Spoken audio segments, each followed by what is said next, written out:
How many times have you asked yourself, I wish I knew what I know now 5, 10, 15, 20 years ago? That's the way I feel about golf right now. I truly do. What's going on, folks? Atlanta Golf and Fitness. You know, you heard that saying, I wish I knew what I know now 30 years ago, 20 years ago, 40 years ago. That's the way I feel about golf right now. I wish I knew now. I wish I knew now. That's all I can say. All right. So what I know now, it makes so much of a difference that I didn't know 30, 40 years ago, was that we kind of talked ourselves out of being hitters. We kind of talked ourselves into being swingers, right? And you was like, swing the club, loosen that grip pressure up, throw the club, swing the club, be a swinger. And then we even kind of mistaked ourselves and fooled ourselves by looking at guys like Sam Snead and said, look at that swinger. But then when you break down Sam Snead's swing, Sam Snead was a pure hitter of the ball. Now, he was languid, he was silky smooth, and that's where we get confused at. We have this misconception that in order to be a hitter of the ball, that we have to be brisk, abrupt, and erratic. And it's the farthest thing from the truth. When we're talking about the difference between a swinger and a hitter of the ball, we're talking about a very small percentage. We're talking about right here, from trail side hip to target side hip, is the defining moment that would determine if you are a swinger or a hitter.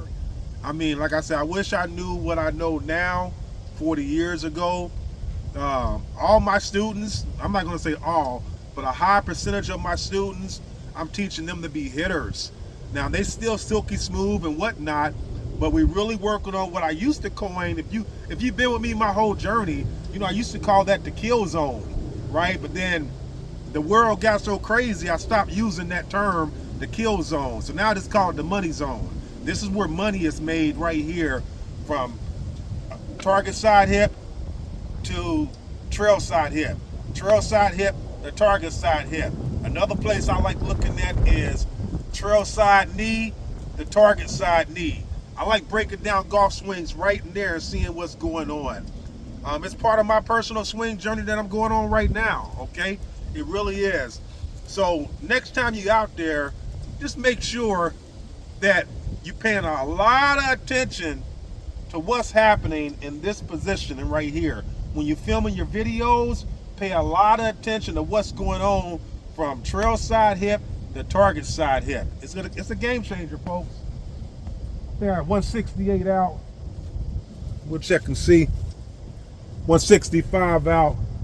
We'll take an 8-iron. New level, 480 MC. And it's windy today and it's chilly. Well, I ain't gonna complain about the chill. It's gonna be 73 degrees. I'm not complaining.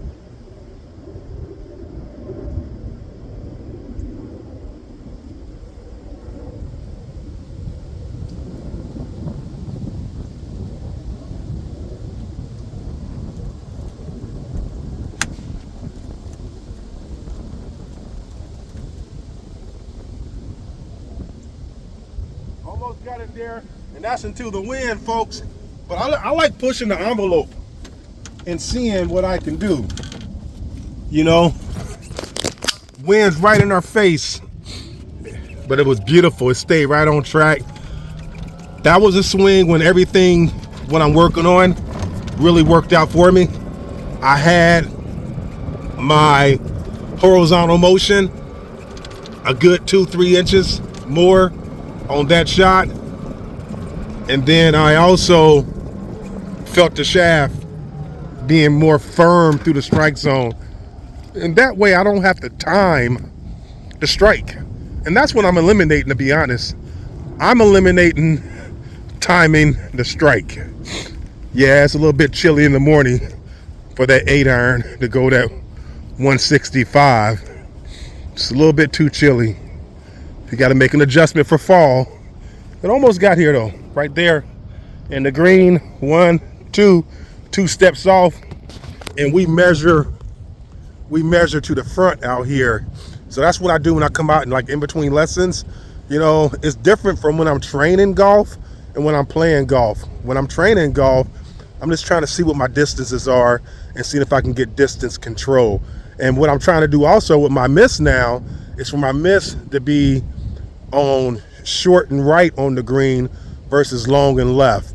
And I'm really getting rid of that long and left miss. Even that one, that wasn't a miss, but I'm right there where I can really get up and down real easy versus long and left. Over there, you're dead. And that's usually my miss. And I'm flushing that out. That's part of what I'm doing in my golf swing, is flushing out that miss that just plagues me when pressure hits, tension, and we all get pressure and we all get tension on the golf course. So at this point, I'm eliminating those things right there that can turn a simple up and down, turn a bogey into a double bogey, right? But again, I wish I knew what I know now 30, 40 years ago. Take care. Peace.